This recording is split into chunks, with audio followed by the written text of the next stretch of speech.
special citation to GMA TV Network. Kinilala ang GMA Network sa ika-25 anibersaryo ng Science and Technology Information Institute ng DOST. Sa DOST Gawad Jose Guerrero Media Awards, binigyan ng Special Citation for Television Station ang Kapuso Network dahil sa masinsinang pagbabalita ng problema sa Fukushima Nuclear Power Plant ng lumindol sa Japan noong isang taon.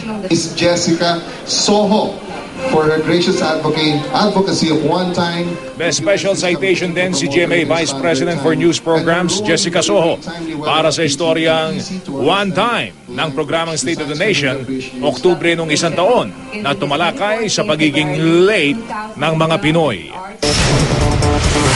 GMA Network Incorporated.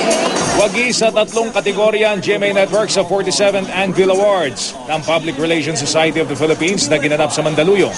Tumanggap ng Anvil Awards of Merit ang kampanya ng GMA para sa EDSA 25th Anniversary noong taong 2011.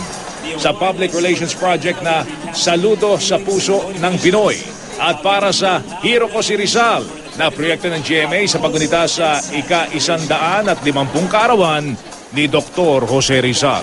Napaka-espesyal ng pagkilalang ito sa atin ng Anvil Awards kasi ang layunin talaga ng ating mga makabuluhang kampanya ay magbigay inspirasyon sa ating mga kapuso and also para i-celebrate ang ating pagka-Pilipino. These 3 campaigns had in common was they were inspired by real people with actual good deeds and actual examples that people can look up to.